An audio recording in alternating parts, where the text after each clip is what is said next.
CBeebies Bedtime Story. Hello, I'm Tom. Tonight's bedtime story is all about a supervillain. This guy is really naughty, very cheeky, and bright green.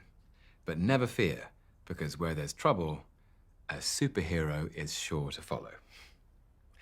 The story is called Supertato, and it's by Hendra and Paul Linnet. Some vegetables are frozen for a very good reason.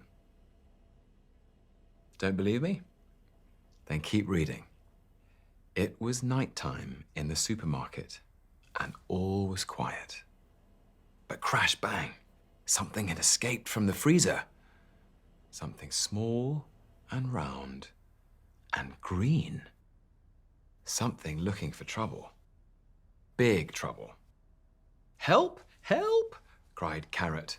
"I'm stuck to the conveyor belt." "Urgh!" cried Broccoli. "Someone's drawn on my face." cried Cucumber. Who was doing this? And was there anyone who could help these vegetables in distress? Supertato to the rescue. He used his super speed. He used his super strength. He used a flannel and some soapy water. "I know who's behind this," said Supertato. "There's a pea on the loose." "Oh no, not a pea," everyone gasped.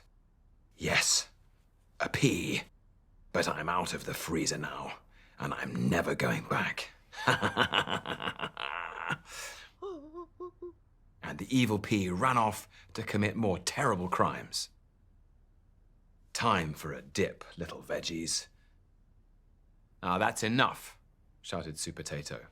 He leapt towards the pea, but the pea popped out of his hands and vanished into thin air. Supertato set out on a super search. He crept through the cakes. He checked the cheese. He snuck up on the beans.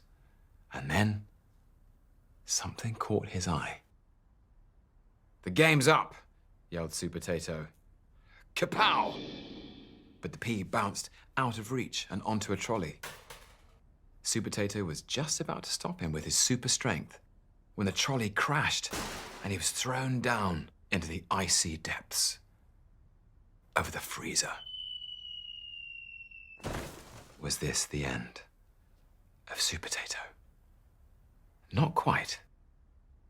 But the pea was off his trolley and lying in wait. "You're finished, Supertato!" he shrieked. But Supertato summoned up all his strength and ran for it. The pea nearly had him at the beans and closed in on him at the cheese. He had him cornered at the cakes. "So much for Supertato," screeched the pea. "You're about to be mashed potato." Surely this was the end for Supertato. "Not today, my friend," said Supertato. "Gotcha," said the pea. "Oh, yes," said Supertato. "I set my trap and you fell for it. Or should that be in it?" And he grinned a super grin. Supertato had saved the day. "Take him away," he said, and Pea was marched back to the freezer where he belonged. "This jelly tastes of pea," said Broccoli, and everybody laughed and cheered.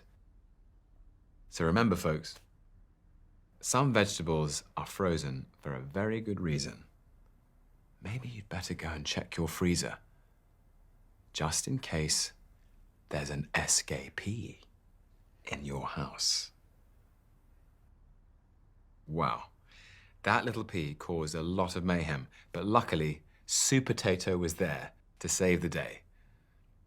And now it's time for you to go to sleep.